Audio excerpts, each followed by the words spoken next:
Years ago, when I was still a student, I had a serious relationship with Amias, the aloof heartthrob of our school. Unfortunately, we weren't lucky enough to end up together. Instead, our story ended miserably, wrapping up in a rush. Years later, we met again. Amias had long since risen above his humble beginnings, becoming someone truly untouchable. Our classmates all agreed that I was the one who missed out. What they didn't know was that back when we broke up, I had tried to save our relationship. Amias had only pushed me away and told me to get lost. Now, I've finally let go of it all. Chapter 1. At the alumni gathering, old classmates swarmed around Amias, raising their glasses in toasts. Amias, I've dabbled a bit in the construction material business myself. I'd appreciate your guidance in the future. Amias, you're the role model for all of us now. It's a rare occasion to see you. Come, let me toast you. Exactly. Normally, we'd have to schedule an appointment just to catch a glimpse of you. You're not getting away tonight. Here, another toast. While others drained their glasses in one go, Amias only sipped his wine delicately. No one seemed to mind. After all, Amias was no longer the penniless student he once was. He now controlled assets worth nearly $1 billion. With an office located in a prime spot in the city, fronting the sea and backed by mountains. Countless people envied him. Amid the clinking glasses and lively chatter, I sat in a corner, focused on my phone. Suddenly, someone called out to me, "Ruby, stop staring at your phone. You and Amias used to be so close. Come over and say a few words."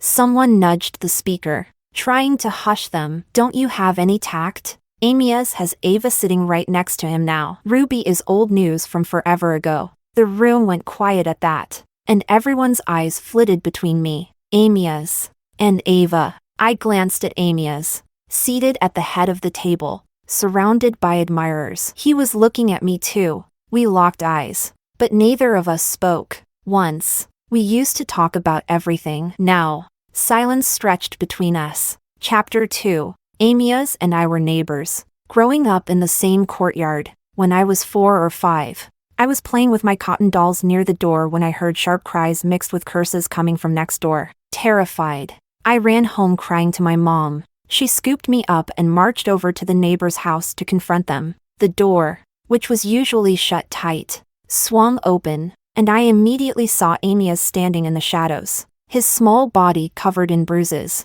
Even as a child, he was eerily silent, so much so that it felt like he was numb to everything. Despite all the wounds on him, he didn't even flinch, as if he couldn't feel pain at all. My mom set me down with a thump, rolled up her sleeves, and started scolding Amias's father. When my mom was younger, she was infamous in the area for her fiery temper. Though the reputation wasn't flattering, it was intimidating. Nobody dared to cross her. Even my dad would lower his head after one of her scoldings and sit on the doorstep of our old house, sighing in defeat. Waddling on my short legs, I made my way over to Amias, cupped his face with my tiny hands, and blew gently on his bruises. "There, I'll blow it better. It won't hurt anymore." Amias stared at me blankly. I didn't know how to read emotions back then, so even though he didn't respond, I just smiled at him foolishly. That day, I learned that the boy next door, who was a year older than me,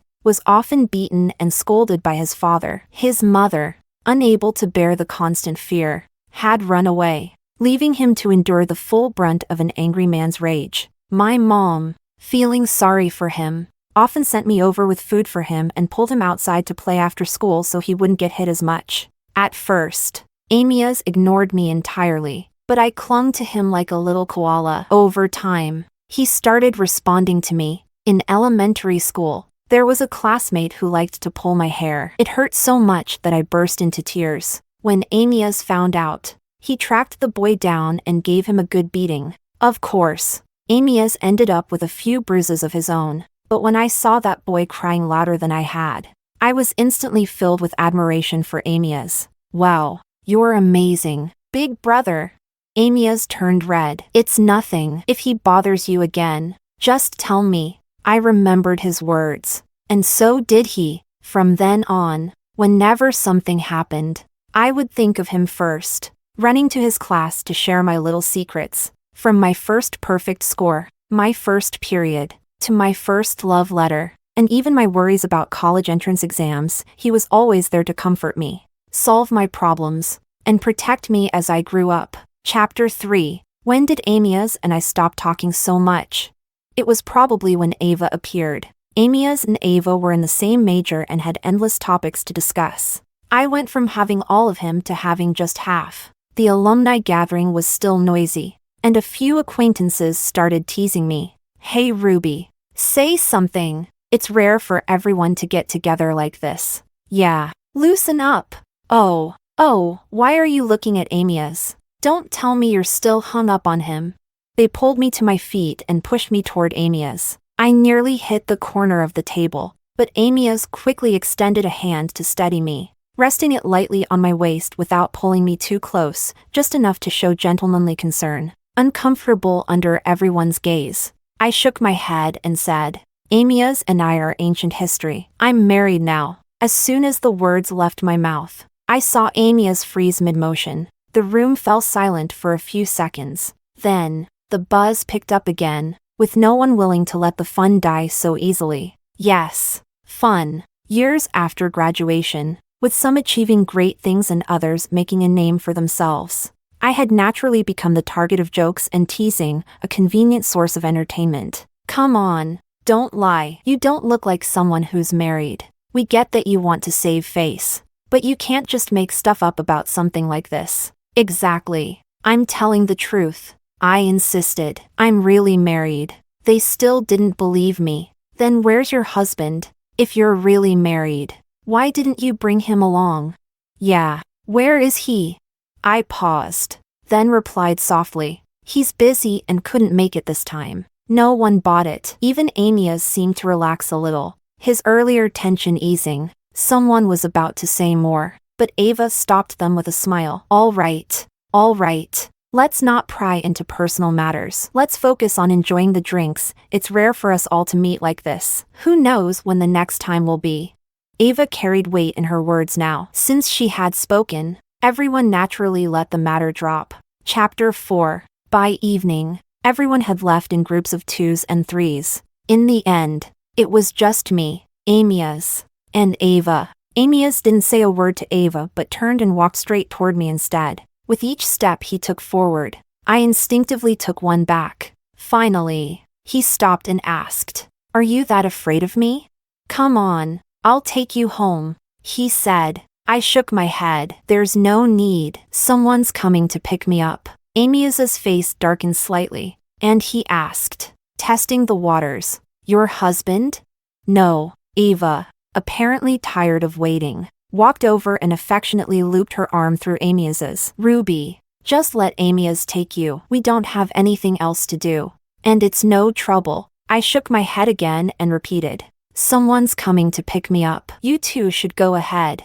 Amias seemed to run out of patience. He abruptly pulled his arm away from Ava and reached out to grab my wrist, as if determined to drag me off. Before I could figure out what to do, my ride arrived. A sleek black Maybach with hazard lights flashing pulled up at the base of the steps. The door opened, and Martin stepped out, holding an umbrella as he hurried toward me. It wasn't until then that I realized it had started raining, a fine, misty drizzle that cloaked everything in dampness. You wouldn't even notice it was raining unless you looked at the ground. Martin stopped in front of me and asked quietly, Missin'?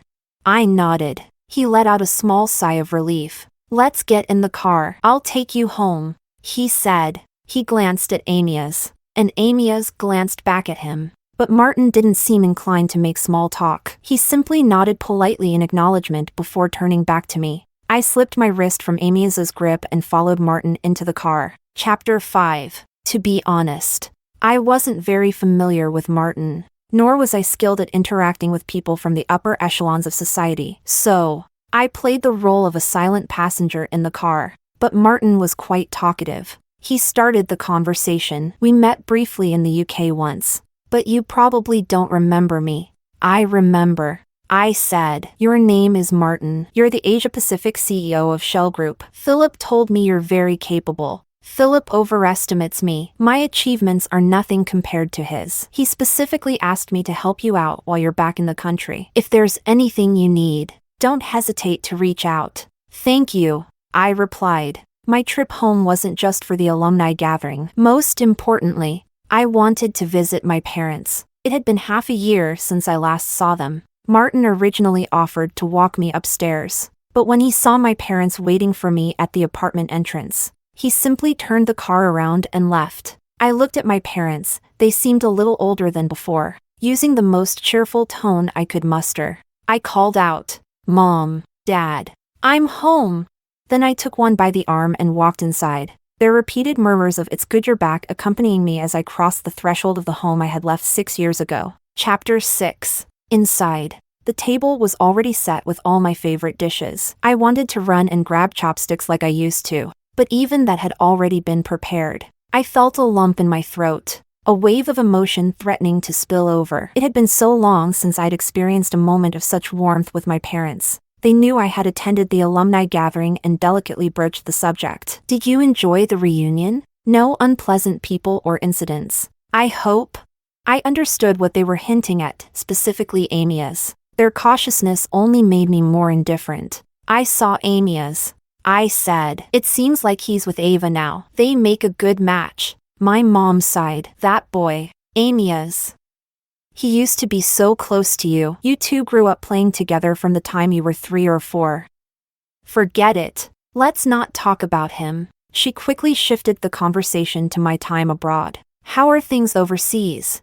"Pretty good," I replied. "I've stopped taking medication now. Dr. Laura said I just need a follow-up in a month, and I'll be good to go." When I first went to the UK, I was severely depressed. I spent 6 years in Dr. Laura's private clinic for treatment. Just last week, she told me my tests had finally reached acceptable levels. As long as I stayed in good spirits, I could return to a normal life. My parents looked genuinely happy, and they had every reason to be. It was my illness, but it had tormented all 3 of us. Oh, and someone else, too, Phillip. He had been through hell because of me as well. Fortunately, none of us had to live on edge anymore. I glanced at my parents' expressions and decided not to mention anything for now. Some things were better left unsaid, especially when certain people weren't present. If I were to casually drop something like, "Oh, by the way, I kind of got married," I'd have to face the full force of their wrath alone. I don't want it. Chapter 7. Back when I was in school, I did make a few close friends, but over the past 6 years, we lost touch, and now they're impossible to find. I'd actually gone to the alumni gathering hoping to see them, but it was as if they had planned it together. None of them showed up. Since I'm not working, I spend my days wandering aimlessly around the city. After a few days of this, I realized I couldn't keep wasting time, so I signed up for some volunteer work. That weekend, I was volunteering at a museum, helping take promotional photos and guide visitors. Amias showed up just as I was putting on a hanfu, fastening a necklace around my neck. The changing area was a makeshift tent without a mirror, so I had to rely entirely on touch. I glanced at my reflection in the floor-to-ceiling window. The outfit looked fine, so I focused on wrestling with the clasp of the necklace. The clasp was small, and after fumbling with it for a while, I still couldn't get it. Then, a pair of hands reached from behind me, taking the ends of the necklace and fastening it with ease. I turned around, the words "thank you" forming on my lips, but they froze when I saw who it was. Amias. Chapter 8. Amias glanced at my outfit. His furrowed brow relaxed slightly, and he said, "It looks good. Are you volunteering here?" "Yes." "Then show me the way. I need to get to Holby. I'll ask a colleague to guide you," I replied. "I need to shoot some promotional photos." Amias nodded. "That's fine. I'll wait for you." Since he said that, I had no choice but to rush to the small plaza, leaving him behind for the time being. Amias didn't leave, even from a distance. I could see his figure during the entire photo shoot. He watched me. If this had been 6 years ago, his gaze would have made me flustered, tripping over my own feet and blushing uncontrollably. There's no way I'd have been able to focus on taking photos. But now, I simply shifted my gaze away, naturally and without hesitation. If we've both started new lives, why can't we act as though we're dead to each other?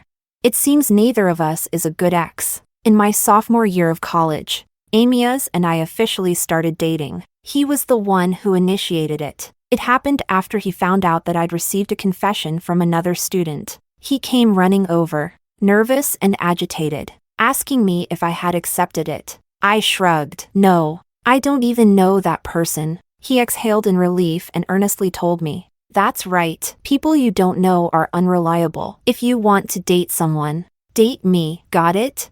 Got it. Amias didn't leave immediately. He lingered for a moment, gathering his courage before awkwardly asking, "So, do you want to date now?"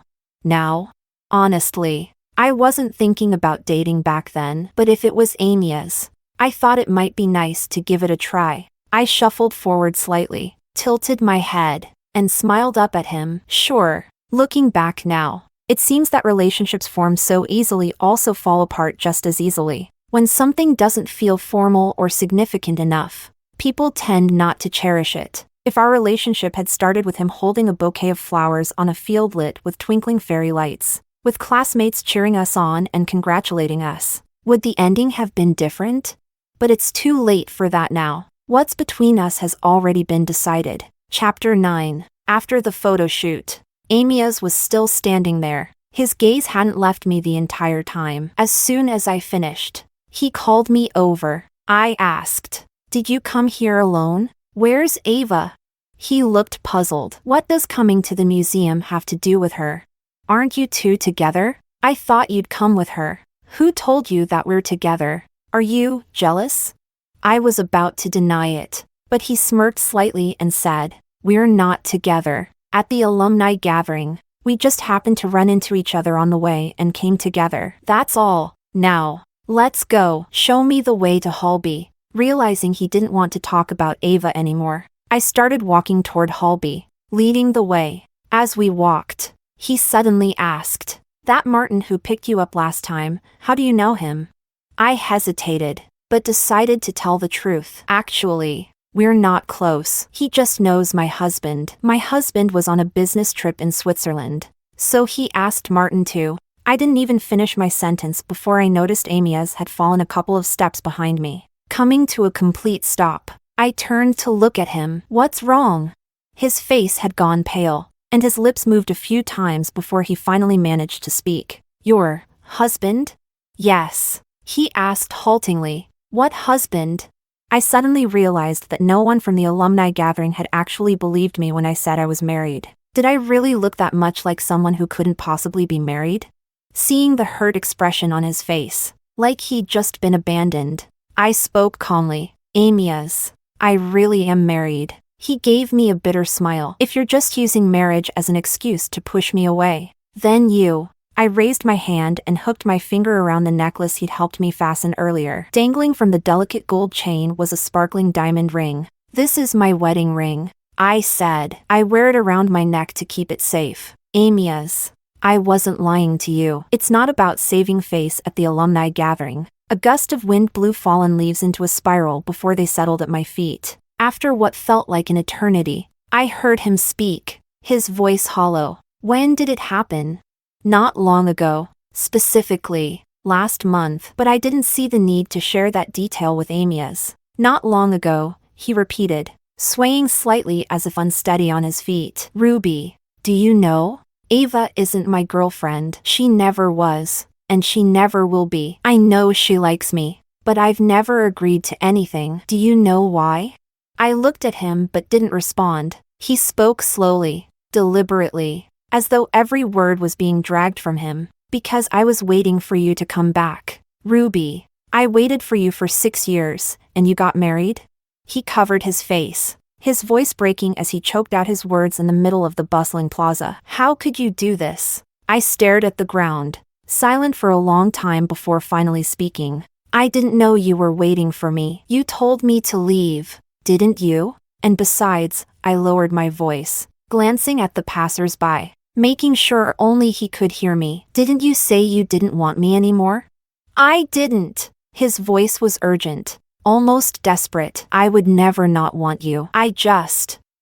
My head was such a mess back then. I thought everything that happened to you was because you got tricked into finding me. Every time I saw you, I felt so guilty. When I broke up with you, I didn't mean it. It was just something stupid I said when I couldn't think straight. I never wanted to leave you. Never. Chapter 10. When Amias and I were together, he was always so good to me. After class, he'd walk across campus to meet me at my building. If I was feeling lazy and didn't want to go to the cafeteria, he'd order takeout for me. I was slow at course registration, so he'd camp out in front of his computer to secure my classes. When I was studying for certifications, he read through our textbooks himself, marking the key points and finding online courses to help me prepare. Every minor achievement of mine was a major triumph in his eyes, something worth celebrating, and no matter how badly I messed up, Amias would just ruffle my hair and say, "It's fine," before helping me clean up the mess. Maybe it was because he was so good, so exceptional, that I wasn't the only one who wanted to be with him. The first time I noticed Ava, I didn't think much of her, even though she spent a lot of time discussing coursework with Amias, which meant he wasn't always as focused on me as he used to be. I knew she was just a classmate he happened to be familiar with. No matter how animated their discussions were, the moment I showed up, Amias would pack up his books and come running to me. I thought Ava, being an adult, would see his rejection clearly and give up. But I was wrong. Ava told me once, "I'm a competitive person. Whatever I want, I get." I just smiled politely. Okay, sure. I didn't take her seriously. At the time, I was confident Amias's heart was with me. But not long after, I stumbled hard. It was the worst fall of my life, and it took me 6 years to climb back up again. Chapter 11. It was a drizzling night. One of Amias's roommates called me suddenly, saying Amias had gotten into a fight with a student from another department in the woods behind the school. He asked me to come help. Without thinking, I hung up the phone and ran toward the back hill. On the way, I tried calling Amias, but he didn't pick up. That only made me run faster, desperate to make sure he was safe. But when I reached the hill, there was no sign of Amias, only a strange, deranged middle-aged man. He dragged me into the woods. I struggled with all my might, but he was too strong. I don't know how much time passed before Amias found me. I was lying on the ground, retching, unable to rid myself of the sickening feeling. I wanted Amias to hold me, but when he saw the state I was in, he instinctively stepped back. Looking back now, I realize there are always signs before something breaks, like the end of Amias and me. If he hadn't found me that night, I might have tortured myself for days, pretending I had never gone out looking for him, keeping everything buried deep inside. Or, if he hadn't stepped back, even if he didn't hold me but simply stood still and looked at me, I wouldn't have felt so humiliated. But none of that happened. I replayed his reaction and expression that night countless times, and eventually, I understood. What I saw in his eyes that night was disgust. But I couldn't blame him. He didn't know anything. He couldn't be expected to bear the weight of an unjust responsibility. Ava said it wasn't her fault either. She claimed she only bribed Amias's roommate to trick me into going to the hill so her friends could jump out from hiding to give me a scare. She swore she hadn't expected me to be so unlucky. Hadn't known that man, someone from a nearby village who rarely wandered into the school grounds, would be there that night. So if it wasn't his fault, and it wasn't hers, whose fault was it? I couldn't figure it out. No matter how hard I tried, I couldn't make sense of it. And just as I was drowning in confusion, Amias told me he wanted to break up. He was polite about it. He said he was troubled by how impulsive I was running to the hill without knowing if he was actually there, and needed to rethink our relationship. I thought his reason for breaking up was absurd, but seeing how far he stood from me, I didn't dare press further. "Can you give me some space to think?" he asked. I agreed, but in the days that followed, my insecurities consumed me. I kept trying to see him. Eventually, I must have pushed him too far. He lashed out, yelling at me, asking why I couldn't give him the time he needed. He said he hadn't figured things out yet and begged me to stop bothering him. I stood across from him, head down, pleading softly, "When will you know?" He threw his backpack to the ground and shouted, "I don't know. Every time I see you, I feel sick. Just go. Get lost." I flinched and ran away as fast as I could. Back in my dorm, close to graduation and spiraling, I did something to hurt myself. Luckily, my roommate returned from studying just in time and rushed me to the hospital. They saved my life by a hair's breadth. When I woke up, my mom's cheeks were streaked with tears, and my dad sat in a chair, his hands pressed to his forehead, sighing deeply. To this day, I don't know if they ever found out about what happened at school. All I know is, when my mom saw me awake, she gently asked, "Sweetheart, how about mommy sends you to the UK? Your uncle is there. He can take care of you for a while. We'll never see those awful people again, okay?" I buried myself in her arms, crying until my throat was raw. "Mom," I said, "it hurts so much." Chapter 12. The first 2 years I spent in the UK, my mental state was fragile. My uncle arranged for me to see a psychologist every weekend. I went to Dr. Laura's clinic. It was less therapy and more like having long, unconventional conversations. Dr. Laura was knowledgeable and full of stories, fairy tales, legendary histories, even anecdotes about the universe and the Renaissance. She also told me about her lame dog. "My dog has a bad leg, so he runs slowly," she said, "but he eats heartily, plays fetch in the yard, and wags his jelly-like floppy ears whenever I come home from work. Dogs are the most healing creatures on earth."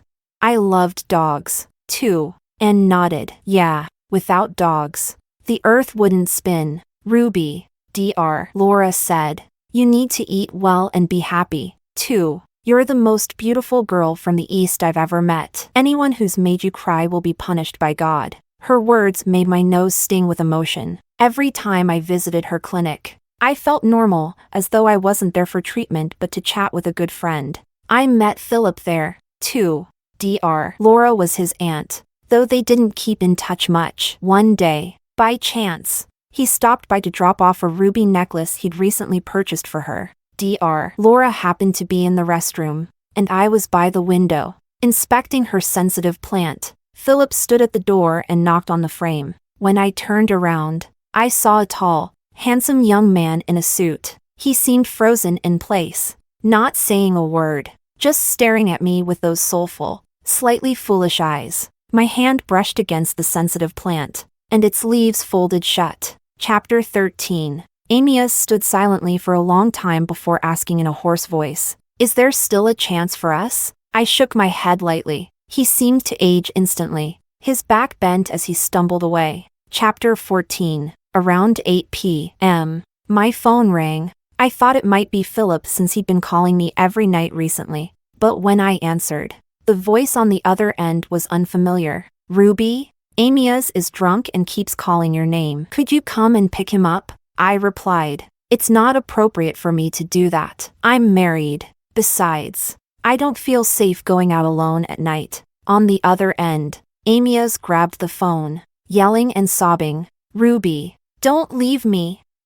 Please." I hung up. Not long after, the phone rang again. This time, it was Phillip. Phillip sounded cheerful on the other end. "I'm coming back home tomorrow. Do you need me to pick you up?" I asked. "No need, but I do need you to be home waiting for me. My parents are home, though. If you're coming, remember to dress warmly." "Huh? Why?" he asked. "Well, someone didn't even bother to meet my parents before convincing me to marry him. If my dad saw you, he'd probably beat you up." Phillip laughed. "My bad. I'll come bearing apologies soon. But, my dear wife, can you put in a good word for me with your father? You'll need to show up early for that." I said. "Phillip, I'll be here waiting for you." Chapter 15. After our first meeting at Dr. Laura's clinic, England suddenly felt as small as a neighborhood. Phillip and I kept running into each other, like neighbors who can't avoid each other. I ran into him again on my way to the studio. It was raining at the time, and I slipped and fell. After the fall, I didn't get up immediately but just sat on the wet ground for a while. It wasn't that I didn't want to get up. I suddenly couldn't see anything. My ears filled with a long, high-pitched screech, like a hallucination or tinnitus. For a brief moment, I couldn't see or hear anything, but I could feel my palm pressing into the damp dirt and that my pants were soaked. I didn't know what to do until a pair of hands gripped my waist and lifted me. The chaotic noise turned into Philip's stern reprimand. Why are you sitting on the side of the road in the rain? Do you want to get sick? I didn't immediately recognize his voice. All I knew was that a kind stranger had helped me up. I must have looked pitiful and scared. I pleaded. Can you help me? I can't see. Phillip immediately scooped me up and carried me to the hospital. Later, I learned it was just a symptom of my depression, a temporary mental breakdown. I could actually see and hear, but my mind had convinced me otherwise. Phillip took me to the hospital, and I thought he was a kind person. Gradually, I let him get closer. Sensing my approval, Phillip pushed his way in, inch by inch, closing the distance between us. When Phillip finally said he wanted to be my boyfriend, I panicked and tried to run. Unfortunately, he was prepared. I couldn't escape.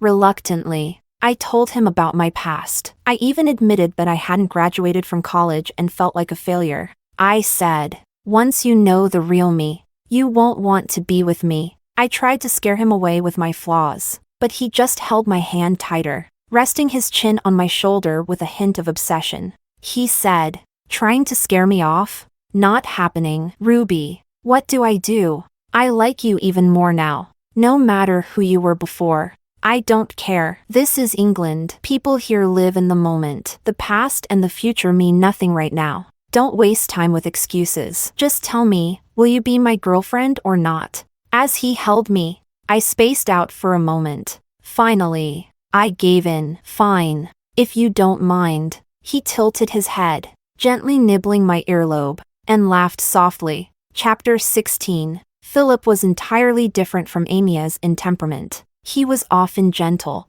smiling, and avoided conflict whenever possible. But deep down, he wasn't someone to be trifled with. After we moved in together, I frequently saw people claiming to be his secretaries or assistants coming to the house. They'd greet me politely, enter his study nervously, and leave some time later, sniffling and looking utterly defeated. Time and again, I felt grateful. Phillip was a strict boss. Even these polished, elite professionals left his study in shambles. Thankfully, I wasn't one of his subordinates. Thankfully, Phillip was forgiving with his girlfriend. Chapter 17. Phillip and I didn't have the longest romance, but it did last several years. He wasn't in a rush to propose because I was still attending weekly sessions with Dr. Laura at the time. He wanted to wait until I was better. But it's not about pressuring you or disliking the way you are now. He explained. I just think that if you're feeling better, you might find more genuine joy in the experience of being proposed to.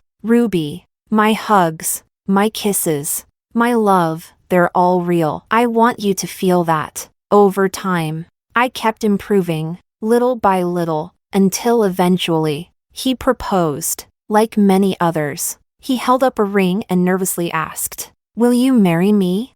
It wasn't a particularly extraordinary scene, yet in that moment, an overwhelming sense of joy washed over me, flooding my heart like a tidal wave. I almost lost my balance, my pulse racing wildly, while silently scolding my heart for its erratic beats. I extended my hand and said, "Yes," and just like that, I accepted his proposal. Later, I asked Phillip, "Did you marry me out of sympathy, pity, or a sense of responsibility?" He replied, "No." I pressed further. Then, was it out of affection?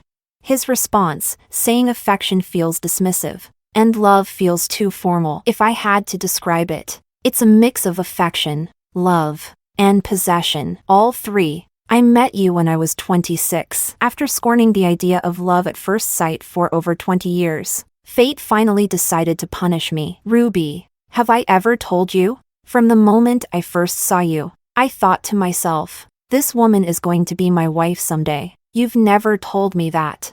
I said, but you always seem happy when you're with me. Ruby, that's how people are. Being with someone you like makes you unconsciously happy. Even the smallest moments can become cherished memories that you'll replay over and over in your mind. He made a lot of sense. Phillip was always good at making sense. Chapter 18. On the night Amias got drunk, it was Ava who ended up picking him up. That should have been a good thing. But for some reason, the two of them had a big fight that night. The details were unclear, but Ava left Amias's house in tears, sped off onto the highway, and got into a car accident. The crash resulted in the amputation of her right leg. To make matters worse, the accident was her fault due to speeding. Although the driver of the other car wasn't seriously injured, they took advantage of the situation, demanding millions in compensation and threatening to sue her. Having lost her leg and being extorted, Ava was overwhelmed. Amias didn't help her. From that day forward, he seemed to grow more despondent. I didn't pay much attention to what was happening, though, because Phillip had finally returned. He arrived at the door with a small suitcase in hand, wearing a long trench coat. He looked weathered from travel but immediately pulled me into a tight embrace as soon as he saw me. "Sorry to keep you waiting, Ruby," he said. I wrapped my arms around his waist, smiling brightly. "You didn't keep me waiting. You came back just in time." My parents knew about Phillip and me, but they didn't know we'd already gotten married behind their backs in England. As expected, when they found out, my dad started pacing the house, looking for a feather duster to teach Phillip a lesson. I had planned to speak up for Phillip, but he was far more eloquent than I could ever be. With just a few words, he managed to calm my dad down and even promised to hold wedding ceremonies in both England and back home. Having an additional person in the house made it livelier. Phillip played chess with my dad,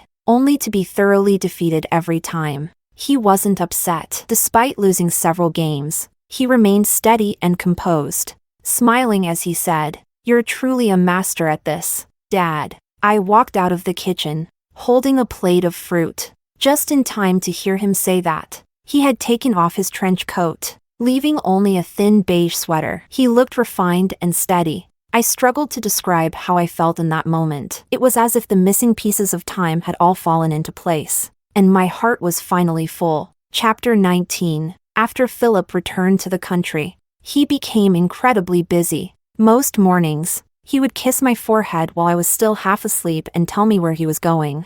I'd mumble an acknowledgement, but by the time I fully woke up, most of what he'd said was a blur. All I could remember were fragments: "I've got a meeting, lunch, inspections, back in the afternoon, phone call." Piecing it all together was nearly impossible, with little else to do after waking up. I took on the task of grocery shopping. Since Phillip's return, Martin had taken over accompanying him on errands. That left Martin's former driver for me to use. It was a convenient arrangement. While pushing a shopping cart through the vegetable aisle, I suddenly overheard familiar voices. "Did you hear? Amias and Ava broke up."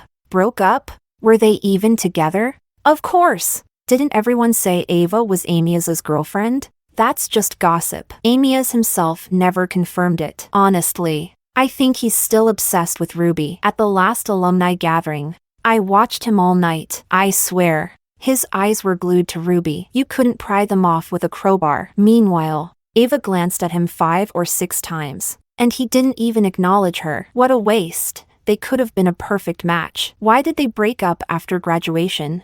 Who knows? If they hadn't broken up back then, Ruby would have hit the jackpot now. Exactly. Who could have guessed that quiet Amias would become the most successful among us? Remember when he donated $100 million to the school? Talk about generous. Well, like they say, Ruby just wasn't lucky enough. I kept my head down, pretending to inspect some carrots while eavesdropping on their gossip as they walked away. I had no interest in reconnecting with old classmates. The mood for shopping evaporated, so I hurriedly bought what I needed and prepared to leave. At the checkout counter, I ran into those 2 classmates again. They greeted me warmly, and noticing I was alone, enthusiastically invited me to join them for lunch. I tried to politely decline. "No, thanks. Someone's waiting for me at home." Their faces lit up with curiosity. "Who?"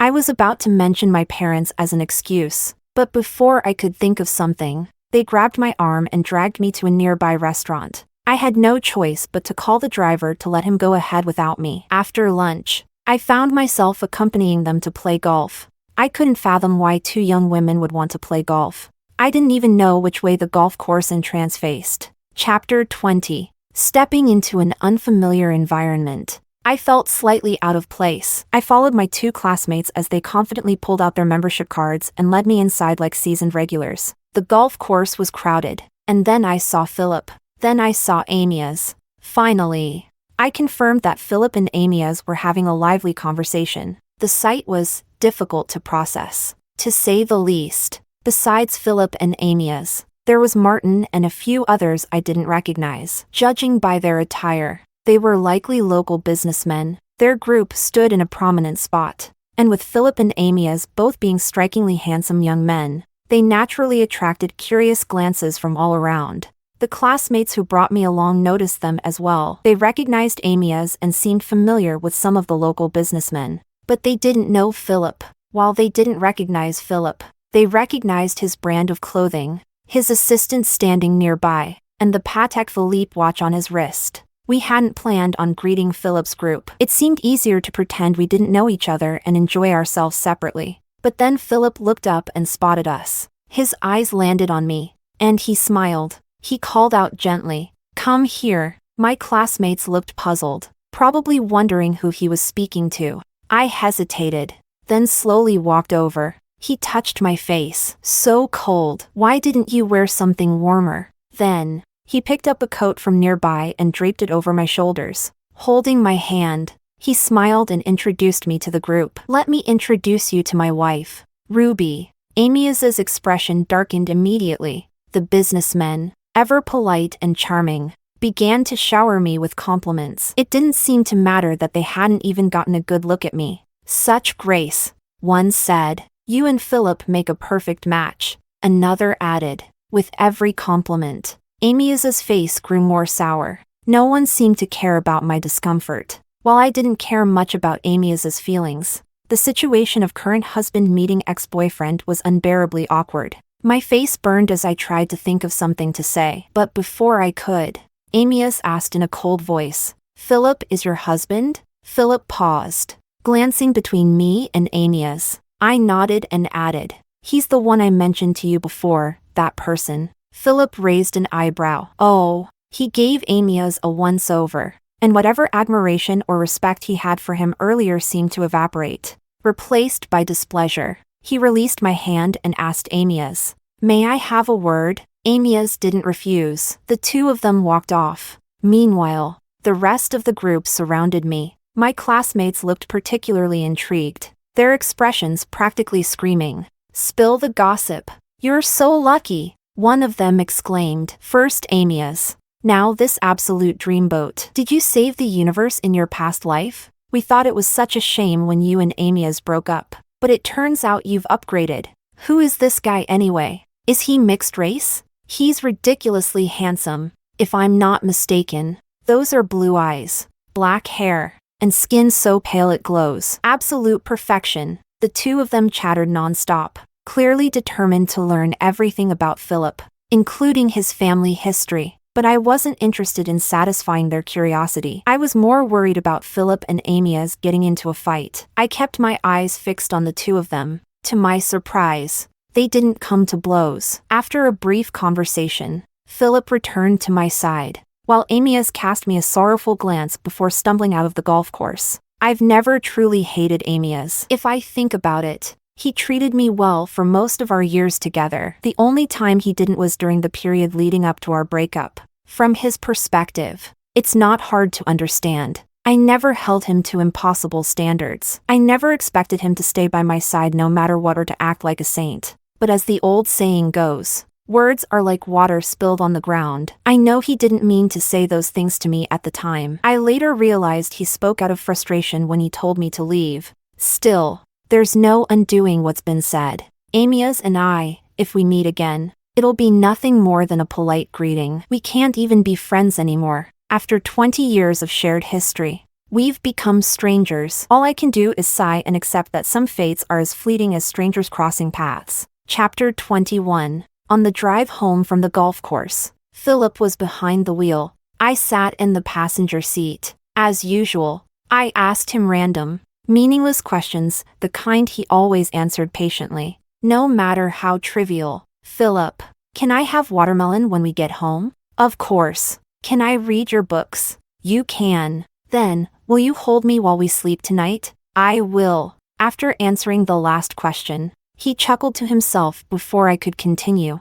"Ruby, stop asking. You already know I'll say yes to anything you want." I turned my head to look at him. The colorful neon signs of the stores and the streetlights flickered across his face, creating a shifting pattern of light and shadow. His expression was one of pure contentment. I watched him the entire ride home. My heart raced with joy as I silently thanked the universe again and again. Meeting Phillip was the best thing that ever happened to me. Extra chapter. Chapter 1. When Phillip proposed. Ruby agreed without hesitation. But deep down, she couldn't shake a lingering unease. That night, after they left the registry office, Ruby spent an unusually long time in the bathroom. It wasn't until Phillip called her for the third time that she finally emerged. Hesitantly, Phillip hadn't planned on doing anything in particular. He pulled out a hairdryer, intending to dry her hair, but she was only wearing his shirt and nothing else. Phillip felt a sudden heat rising within him. It wasn't just an invitation. It was consent. He obliged. Ruby, trembling, pressed a hand against his. But I might be a little dirty, he instinctively replied. Didn't you just take a bath? The moment the words left his mouth, he realized what she truly meant. The intimate atmosphere shattered like ice. He softened his tone to the gentlest it had ever been. Meeting her eyes, he repeated, "Didn't you just take a bath, baby? You're perfectly clean." He scooped her up and gently placed her on the bed, sitting her upright to dry her hair. Once her hair was dry, he wrapped her tightly in a blanket like a sushi roll, unable to resist. He teased, "What a cute little sushi roll." Ruby finally broke into laughter. Phillip pulled the sushi roll into his arms and laid back, his voice tender. "Baby, let's stop dwelling on unhappy things and look forward instead, okay? This is my first time loving someone. I might mess up sometimes, but if I ever make you unhappy,